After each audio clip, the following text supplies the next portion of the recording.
እስቲ እውነት ክርስቲያኖች ወደ ራሳችን እንመለስና ከልጅነታችሁ ጀምሮ ያላፈረሰነው ህግ አለ? አንድ ይሄን ትእዛዝ አፍርሻው አላቅም የምትሉት አለ? አንዳንድ ሰው እንዲህ ሲባል እኔ ምንም ሰርቄ ምናምን ሁሉም ኃጢአት ሰርቼ ሊሆን ይችላል፣ አንዱን እግዚአብሔርን ግን ክጄ አላውቅም ልትሉ ትችላላችሁ። ስሙ በደንብ እኛ ያላፈረስነው ህግ የለም። ከእግዚአብሔር ውጪ ሌሎች አማልክትን ማምለክ ማለት ጣዖት ቤት ሄዶ መስገድ አይደለም። ቅዱስ ጳውሎስ ጾም እየተገባቸው የማይጾሙ ከጾማቸው በላይ ሆዳቸው አምላካቸው የሆነባቸውን ሰዎች እነሱ ሆዳቸው አምላካቸው ነው ብሎ ተናግሯቸዋል። ሆዱ አምላኩ የሆነበት ሰው ከእግዚአብሔር ውጪ ሆዱን እያመለከ ነውና ከእግዚአብሔር ውጪ ሌላ አምላክ አምልኳል ማለት ነው።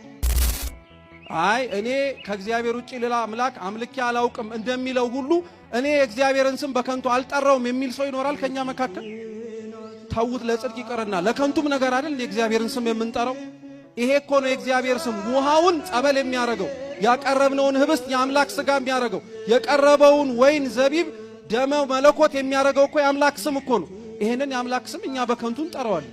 ማርያምን፣ ገብርኤልን፣ ኡራኤልን እያለ እንዴት አይነት ነገር እኮ ነው። ይሄንንም አፍርሰናል። የሰንበትን ቀን ትቀድሳት ዘንድ አስብ ነው። እሺ ችግር የለም።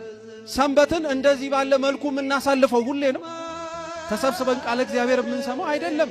የሰንበት ቀን እኮ ለአንዳንድ ሰው ከሰኞ እስከ ቅዳሜ የዋለበትን የሥራ እንግልት በደንብ አድርጎ በእረፍት በእንቅልፍ የሚያንጣጣበት እኮ ነው። ሰንበት ግን ለነፍስ የምንኖርባት አንዲት ቀን ነበረች። ሰንበት እሁዱ አንዷ ቀን የነፍስ መኖሪያ ቀን ነበረች። እሺ 6ቱን ቀን ስሩ፣ 5ቱን ቀን ስሩ። እንዴት ቅዳሜና እሁድን ለነፍሳችን መኖሪያ ቀተነ? አንዲት ቀን እሷንም አፍርሰናል። እናትና አባቴን አክብሬ ያለው የሚል ሰው ቢኖር ይችላል። እናትና አባት ስጋ ብቻ አይደሉም፣ ካህናትም ጭምር ናቸው። እናትና አባታችንንም አላከበርንም። አልሰረኩም የሚል ሰው ሊኖር ይችላል። 1000 ዓመት ገንዘብ ላንሰርቅ እንችላለን። ትንቢተ ሚልክያስ ላይ ግን ሐዋርያው እንዲሁም ነብዩ ይናገራል። ምን ብሎ? ጊዜን ሰርቃችሁኛል። ምንን ሰርቃችሁኛል? መልሱ እንጂ ጊዜን ሰርቀዋል። ከእግዚአብሔር ጊዜ ሰረቅን ሰዎች አለን። ስለዚህ ሰርቀናል። አልገደልኩም የምንል ሰዎች ይኖራለን። መግደል ማለት ነፍስና ስጋን መለየት መቻል ብቻ አይደለም። መግደል ማለት ሰው ሊደርስበት ከሚችለው ደረጃ ላይ ስቦ ማውረድ። አንተ አትደርስም። ስንት ሰው ንስሐ ገብቶ ወደ ቤተ ክርስቲያን ከገባ በኋላ እኮ እንደጀመረበት አይቀጥልም። አዲስ ክርስቲያን ከጳጳስ ይበልጣሉ ትንሽ እስኪ ነፍስበት ድረስ ነው ብለን ስንት ያደከምነው ሰው የለም እንዴ? ገለናል ማለት ነው። አላመነዘርንም ማለትም አንችልም። ማመንዘር ማለት ከወንድ ከሴት ጋር ብዙ ጊዜ መተኛት ብቻ አይደለም። ብዙ ሰዎች ከአመለካከቶቻቸው ጋር ከቤተ ክርስቲያን ሐሳብ ጋር የማይሆን ነገር ጋር ለሆዳችን ብለን የተኛን ሰዎች የለን? እቺ መሬት እንደማታልፍ እቺም ጀንበር ጠልቃኛም እንደማንሞት ይመስል ነገን ለመቀጠል ብለን ነገን የሚያመጣውን እግዚአብሔርን እኮ ያመነዘርንበት ሰዎች ነው። በሐሰት አትመስክሩ። ይሄንንም አላፈረስንም ማለት አንችልም። ስንቴ እግዚአብሔርን ለሐሰታችን እውነት ማረጋገጫ ይመስል ጠርተናል። ሐሰት የሚባለው ግን እንዳትረሱ። እውነት የሆነው ሐሰት ማለት ኃጢአት እንደሆነው ሁሉ ሐሰት የሆነውንም እውነት ማለት ኃጢአት ነው። ሁለቱንም አጥፍተናል። የባልንጀራህን ቤት አትመኝ ነው። ኧረ ተውት። ድሮ በመንገድ ላይ ስናልፍ ቤቱን ስናይ ወይ ቤቱ ሲያምር G+3 ነው ይሄ ቤት በኖረኝ መኪናው በኖረኝ።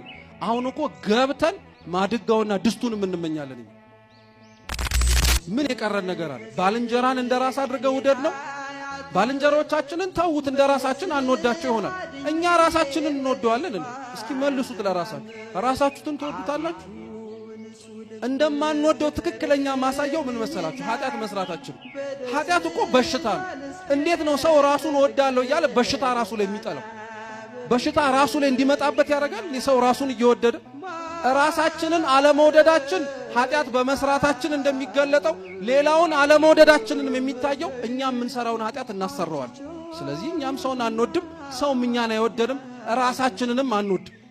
አንዲት እናት ናቸው ይባላሉና ሁሌ ማታ ማታ ሲተኙ እግዚአብሔርን አየዋለሁ ይላሉ። እየሰማችሁ ነው? እግዚአብሔርን አየዋለሁ ይላሉና ሁሌ የነፍስ አባታቸው ጋር እየመጡ ዛሬ እኮ እግዚአብሔር እንዲህ ብሎኝ፣ ዛሬ እኮ እንዲህ እግዚአብሔር ብሎኝ ሲሉ ነፍስ አባታቸው ሰለቻቸው። እቺ ሴትዮ አብደዋል፣ ካልሆነም ደግሞ ከየት ነው አሁን እሳቸው በተኙበት እግዚአብሔር የሚታያቸው እያሉ በጣም ይጠራጠሯቸው ነበርና በጣም ይሄ ነገር ሲበዛባቸው እውነት አይታው ይሁን አይሁን ብለው ጠሯትና ምን ብለው ጠየቋት? የውሎት እናታችን ከዛሬ 3 ዓመት በፊት የሆነ የሰራውት በጣም ከባድ ኃጢአት አለ።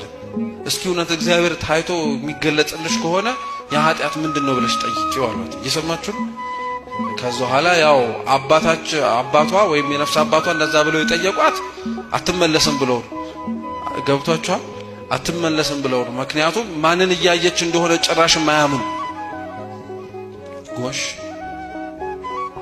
ደከማችሁ ታዲያ ለምን ማትመልሱት? ወይ እየተከታተላችሁ አይደለም ማለት ነው።